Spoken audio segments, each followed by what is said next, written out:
Class 12-এ যারা এবছর পরীক্ষা দেবে তাদের জন্য WBTA টেস্ট পেপার। দেখো দর্শনের আমি এসিকিউ গুলো আলোচনা করছি, তোমরা বলেছিলে দর্শনের এসিকিউ গুলো আলোচনা করতে। আমি ইতিমধ্যে অর্ধেক আলোচনা করে ফেলেছি, আজকে তার পরের অংশগুলো আলোচনা করছি। দেখো পেজ নাম্বার হচ্ছে AC 298। যাদের বই আছে তারা বই থেকে দেখতে পারো, নাই যদিও তাহলে তারা শুনে নাও, শুনে নিলেই তোমাদের কিন্তু রিভাইজ হয়ে যাবে। তো দেখো সব প্রশ্নই দেখবে কমন জানা আছে, শুনে নিলে কিন্তু তোমাদের রিভাইজটা হবে, ভালো হবে। একটি আরোহ যুক্তি কখন বৈধ হয়? দেখো যখন একটি আরোহ যুক্তি হেতুবাক্য সিদ্ধান্তের মধ্যে প্রসক্তি সম্বন্ধ থাকে এবং যুক্তিতে যুক্তির নিয়মগুলি যথাযথভাবে পালন করে, তখন আরোহ যুক্তিটি বৈধ হয়। তারপর দেখো যুক্তির আকার বলতে কি বোঝে? যুক্তি যে কাঠামো দ্বারা প্রকাশ করা হয় তাকে যুক্তির আকার বলে। নেক্সট, আদর্শ নিরপেক্ষ বচনের অংশগুলি কি কি? 4টি অংশ: পরিমাণক, সংযোজক, উদ্দেশ্য আর বিধেয়। তারপর দেখো বচনের বিরোধিতার আবশ্যিক শর্ত কি? এক উদ্দেশ্য ও বিধেয় বিশিষ্ট দুটি বচনের মধ্যে গুণ অথবা পরিমাণ অথবা গুণ ও পরিমাণ উভয়ের পার্থক্য থাকবে।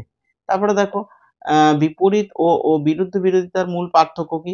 বিপরীত বিরোধিতা হচ্ছে দুটি বিপরীত বিরোধিতা বচন দুটির মধ্যে গুণের পার্থক্য থাকে শুধুমাত্র, আর বিরোধ বিরোধিতার ক্ষেত্রে গুণ ও পরিমাণ উভয়ের পার্থক্য থাকে। বিরোধ বিরোধিতার ক্ষেত্রে গুণ ও পরিমাণ উভয়ের পার্থক্য থাকে। তারপরে দেখো সরল আবর্তন ও অসরল আবর্তনের মধ্যে পার্থক্য লেখো। দেখো সরল আবর্তন হচ্ছে এ থেকে এ, আর সরল আবর্তন আর অসরল আবর্তনের মধ্যে পার্থক্য আগে ব্যাপারটা বোঝাই তোমাদেরকে, যে যে আবর্তনের পরিমাণ একই তাকে বলে সরল আবর্তন, যেমন হচ্ছে ই থেকে ই, আই থেকে আই। আর যে সমস্ত আবর্তনের পরিমাণ একই নয় তাদেরকে বলে অসরল আবর্তন, যেমন এ থেকে আই। তাহলে ওইটাই পার্থক্য হয়ে গেল। বেশ, তারপরে দেখো সাদা হাতি নেই বচনটির বিবর্তন করো। তাহলে প্রথমে ই বচন করতে হবে, কোনো হাতি নয় সাদা বর্ণের প্রাণী, এটা হচ্ছে বাক্য। তাহলে ই বচন কোনো হাতি নয় সাদা বর্ণের প্রাণী, এটা বিবর্তনীয়। তাহলে এটাকে ই থেকে এ করতে হবে, সকল হাতি হয় অসাদা বর্ণের প্রাণী, এটা বিবর্তিত। তারপরে দেখো পূর্বগ অস্বীকারজনিত দোষ কখন ঘটে? দেখো প্রধান আশ্রয় বাক্যে পূর্বগকে অপ্রধান আশ্রয় বাক্যে অস্বীকার করে সিদ্ধান্তে অনুগকে অস্বীকার করা হয়, তাহলে যুক্তিটি অবৈধ হয় এবং পূর্বগ অস্বীকারজনিত দোষে দুষ্ট হয়। তারপর দেখো বিসংবাদী বৈকল্পিক বচনের একটি উদাহরণ দাও। বিসংবাদী বৈকল্পিক বচনের একটি উদাহরণ হলো সে দিল্লিতে আছে অথবা লন্ডনে আছে। বেশ, তারপরে দেখো মিশ্র ন্যায় কয় প্রকার ও কি কি? মিশ্র ন্যায় 3 প্রকার: প্রাকল্পিক মিশ্র ন্যায়, বৈকল্পিক মিশ্র ন্যায় এবং দ্বিকল্প ন্যায়। তবে দেখো নব্য যুক্তিবিজ্ঞানের শ্রেণী বলতে কি বোঝায়? দেখো সমজাতীয় সদস্য বা ব্যক্তি বা বস্তুদের নিয়ে গঠিত দলকে বলা হয় শ্রেণী। তারপর দেখো অস্তিত্বমূলক দোষ কাকে বলে? দেখো যে বচনের অস্তিত্বমূলক স্বীকৃতি নেই সেই বচনকে আশ্রয় বাক্য করে যদি এমন বচন নিঃসৃত করা হয় সিদ্ধান্তে যার অস্তিত্বমূলক তাৎপর্য আছে, তখন সেই যুক্তিকে অস্তিত্বমূলক দোষ বলে। তারপরে দেখো ভেনচিত্রে প্রকাশ করো সকল দার্শনিক হয় অজ্ঞানী। এটা ভেনচিত্রের আগে প্রকাশ করতে হবে SP বারবার সমান 0, তো তুলে দিলে বারবার তুলে দিলে হয় SP সমান 0, দিয়ে মাঝের জায়গাটা হবে সেকেন্ড ঘরটা হবে তোমার কি, ওইটা হচ্ছে ছায়াবৃত্ত। তারপর দেখো পি নাল নট পি বচনাকারটি কখন মিথ্যা হবে? পি সত্য হলে পি নাল নট পি মিথ্যা হবে। তারপর একটি নিষেধক বচনের উদাহরণ দাও। রাম জ্ঞানী এটা মূল বচন, আর মূল বচনের নিষেধক বচন হচ্ছে এমন নয় যে রাম জ্ঞানী। নিবেশন দৃষ্টান্ত কাকে বলে? দেখো একটি বচনাকারে থেকে প্রাপ্ত একাধিক বচনগুলিকে বলা হয় নিবেশন দৃষ্টান্ত। তারপরে দেখো আরোহ অনুমানের বস্তুগত ভিত্তি কি? বস্তুগত ভিত্তি 2 প্রকার: পর্যবেক্ষণ ও পরীক্ষণ। অবৈজ্ঞানিক আরোহের মূল্যায়নের একটি মানদণ্ড লেখো। অবৈজ্ঞানিক আরোহ অনুমানের সিদ্ধান্তের সংখ্যা যত বেশি হবে, মানে যুক্তিবাক্যের সংখ্যা যত বেশি হবে, সিদ্ধান্তের সম্ভাব্যতা তত বেশি হবে। তারপরে দেখো উপমা মন্দ উপমা যুক্তির একটি উদাহরণ দাও। দেখো মন্দ উপমা যুক্তি: মানুষের মতো গাছের জন্ম আছে, বৃদ্ধি আছে এবং ধ্বংস আছে। মানুষ হাঁটতে পারে অতএব গাছও হাঁটতে পারবে। মন্দ উপমা যুক্তির উদাহরণ। বৈজ্ঞানিক আরোহ অনুমানের সংজ্ঞা দাও। দেখো একটু আগে কিন্তু হয়েছে সংজ্ঞাটা, বেশ আগের পেজে। তারপর দেখো প্রকৃতীয় আরোহ অনুমানের বিভাগগুলি উল্লেখ করো। 3 প্রকার: বৈজ্ঞানিক, অবৈজ্ঞানিক আর সাদৃশ্যমূলক আরোহ অনুমান বা উপমা যুক্তি। পর্যাপ্ত শর্ত হিসেবে কারণের একটি দৃষ্টান্ত দাও। দেখো, পর্যাপ্ত শর্ত হিসেবে কারণের দৃষ্টান্ত হলো বিষ পান হলো মৃত্যুর পর্যাপ্ত শর্ত। বহু কারণবাদের একটি অসুবিধা উল্লেখ করো। বহু কারণবাদে কারণ ও কার্যকে একই দৃষ্টিভঙ্গিতে গ্রহণ করা হয়নি। বেশ, তারপরে দেখো কারণের গুণগত লক্ষণ কি? কারণ হলো কার্যের অপরিবর্তনীয় সত্তান্তরহীন অব্যবহিত অগ্রবর্তী ঘটনা গুণের দিক থেকে, কার্ভের রিডের মতে। তারপর দেখো কারণ ও শর্তের মধ্যে পার্থক্য কি? কারণ হলো ঘটনার সংগঠন যা কার্যকে ঘটায়, অপরপক্ষে শর্ত হলো কারণের এক অপরিহার্য অংশ যা কার্যকে ঘটায়। এরপর আমরা 300 পাতায় চলে এসেছি। বিরোধিতা কাকে বলে? একই উদ্দেশ্য বিধিবিশিষ্ট দুটি নিরপেক্ষ বচনের মধ্যে যদি গুণ ও পরিমাণ উভয়ের পার্থক্য থাকে, তাহলে তাদের মধ্যে যে সম্বন্ধ গড়ে ওঠে তাকে বলা হয় বিরোধিতা। অসম বিরোধিতার একটি উদাহরণ দাও। দেখো, অসম বিরোধিতা এ আর আই এর মধ্যে হতে পারে। দেখো, সকল মানুষ হয় মরণশীল, আই হচ্ছে কোনো কোনো মানুষ হয় মরণশীল। তারপর দেখো যুক্তির আকারগত বৈধতা কাকে বলে? যুক্তি বাক্য থেকে সিদ্ধান্তটি অনিবার্যভাবে নিশ্চিত হলে এবং যুক্তি পদ্ধতির নিয়মগুলি যথাযথভাবে পালন করলে সেই ক্ষেত্রে যুক্তির আকারগত বৈধতা বলে। যুক্তির বস্তুগত সত্যতা কাকে বলে? দেখো, কোনো বচনের সঙ্গে যদি বাস্তব জগতে মিল থাকে তাহলে বচনটি বস্তুগতভাবে সত্য হয়, আর মিল না থাকলে বচনটি বস্তুগতভাবে মিথ্যা হয়। বিবর্তনের বচনের গুণ সংক্রান্ত নিয়মটি কি? বিবর্তনের বচনের গুণ সংক্রান্ত নিয়মটি হচ্ছে বিবর্তনীয় ও বিবর্তিত বচনের গুণ হবে গুণের পরিবর্তন হবে। তারপর দেখো, একটি মিশ্র বৈকল্পিক ন্যায় অবৈধ হলে কি দোষ ঘটে? একটি মিশ্র বৈকল্পিক ন্যায় অবৈধ হলে বিকল্প শিক্ষাজনিত দোষ ঘটে। তারপর বিসংবাদী বৈকল্পিক বচনের একটি উদাহরণ দাও। সে দিল্লিতে আছে অথবা কলকাতায় আছে। সে কলকাতায় আছে অথবা দিল্লিতে নেই। এটা বিসংবাদী বৈকল্পিক বচনের একটি উদাহরণ, বা ওইটাও হবে দিল্লিতে আছে অথবা কলকাতায় আছে, বচনের উদাহরণ চেয়েছে, যুক্তি নয়। অনুগ শিক্ষাজনিত দোষের একটি উদাহরণ দাও। তাহলে অনুগ শিক্ষাজনিত দোষের উদাহরণ হচ্ছে যদি রাম আসে তবে শ্যাম আসবে, শ্যাম এসেছে অতএব রাম আসবে না, এটা লিখতে হবে। তারপর দেখো অস্তিত্বমূলক তাৎপর্য কাকে বলে? অস্তিত্বমূলক তাৎপর্য বলতে বোঝায় কোনো বচনের মাধ্যমে কোনো বিশেষ ব্যক্তি বা বস্তু স্বীকৃতিকে। তারপর দেখো বচনটিকে ভেনচিত্রে প্রকাশ করো। কোনো মানুষ নয় পূর্ণ, বুলীয় রূপ কি? কোনো এস নয় পি, মানে এস পি ইকুয়াল টু 0, মাঝের জায়গাটা ছায়াবৃত্ত। শূন্য গর্ভ শ্রেণী কাকে বলে? যে শ্রেণীর অন্তর্গত কোনো ব্যক্তি বা বস্তুর অস্তিত্ব নেই তাকে শূন্য গর্ভ শ্রেণী বলে। তারপর দেখো সংযৌগিক বচন কখন সত্য হয়? একটি সংযৌগিক বচন যে কোনো একটি অঙ্গবচন সত্য হলে বা উভয় অঙ্গবচন সত্য হলে সংযৌগিক বচনটি সত্য হয়। সংযৌগিক বচন মানে ডট, হ্যাঁ, তাহলে যে কোনো একটি সত্য হলে সংযৌগিক বচন সত্য হবে না, যে কোনো দুটোকেই সত্য হতে হবে তবেই সংযৌগিক বচন সত্য হবে। উভয়কেই সত্য হতে হবে, কিন্তু একটি সত্য হলে হবে না, দুটোকেই সত্য হতে হবে তবেই কিন্তু সংযৌগিক বচন সত্য হবে। বেশ, তারপর দেখো বৈকল্পিক বচন কখন মিথ্যা হয়? বৈকল্পিক বচনের একটি অঙ্গবচন মিথ্যা হলে বা উভয় অঙ্গবচন যখন মিথ্যা হয় তখন বৈকল্পিক বচনটি মিথ্যা হয়। সত্য মিথ্যা বচন, শত মিথ্যা বচনাকার কিরূপ? যে বচনাকারের অন্তর্গত সবগুলি নিবেশন দৃষ্টান্ত মিথ্যা হয় তাকে শত মিথ্যা বচনাকার বলে। সাদৃশ্যমূলক আরোহ অনুমান কাকে বলে? দেখো, যে আরোহ অনুমানে দুটি বস্তুর মধ্যে কোনো কোনো বিষয়ে সাদৃশ্য লক্ষ্য করে তারই ভিত্তিতে অপর কোনো বিষয়ে সাদৃশ্য অনুমান করা হয় তাকে সাদৃশ্যমূলক আরোহ অনুমান বলে। মন্দ উপমা যুক্তির একটা উদাহরণ দাও। মন্দ উপমা যুক্তির উদাহরণ বারবার দিলাম, যে মানুষের জন্ম আছে, গাছের জন্ম আছে, মানুষের বৃদ্ধি আছে, গাছের বৃদ্ধি আছে, মানুষের ধ্বংস আছে, গাছের ধ্বংস আছে, মানুষ দৌড়াইতে পারে অথবা গাছও দৌড়াইতে পারবে।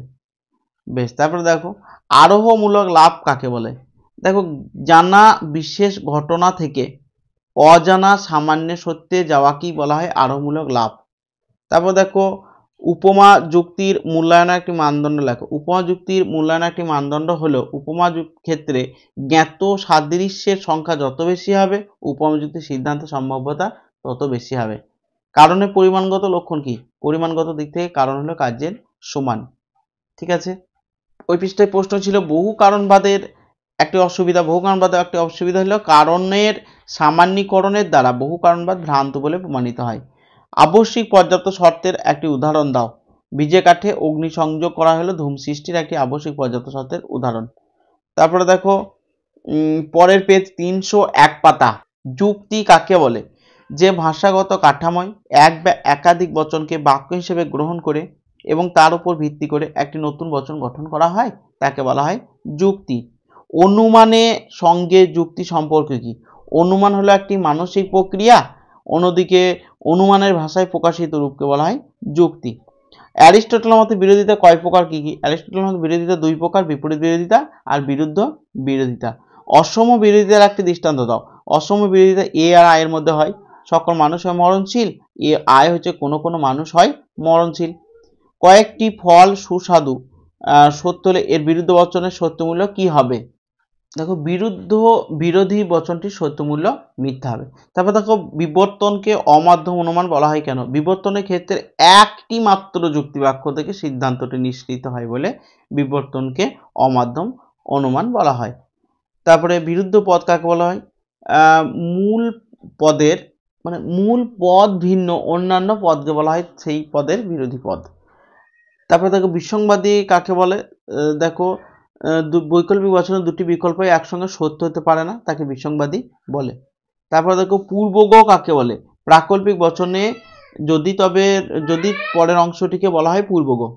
তারপর দেখো প্রাকল্পিক নিরপেক্ষ ন্যায় কাকে বলে? যে ন্যায় অনুমানে প্রধান যুক্তি বাক্যটি প্রাকল্পিক বচন এবং অপ্রধান যুক্তি বাক্যটি ও সিদ্ধান্তটি নিরপেক্ষ বচন হয় তাকে প্রাকল্পিক নিরপেক্ষ ন্যায় বলে। অস্তিত্বমূলক তাৎপর্য কাকে বলে? কোনো বচন উচ্চারণ করলেই উদ্দেশ্য পদের অন্তত একজন সদস্যের অস্তিত্ব থাকলে তাকে অস্তিত্বমূলক তাৎপর্য বলে। শূন্য শ্রেণীর দুটি উদাহরণ দাও। মৎস্যকন্যা, আকাশ কুসুম। বেশ।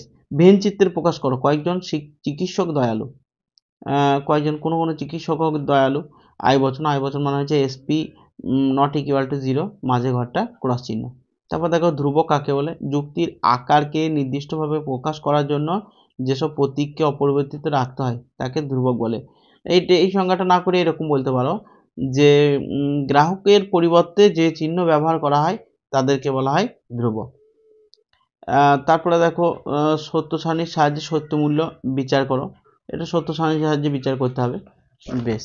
তারপরে দেখো আরোহ অনুমানের সংক্রান্ত লাভ, এটা একবার হয়েছে। আরোহ অনুমানের ক্ষেত্রে বিশেষ কতগুলি দৃষ্টান্তের উপর ভিত্তি করে সামান্য সিদ্ধান্তে উপনীত হওয়াকেই বলা আরোহমূলক লাভ।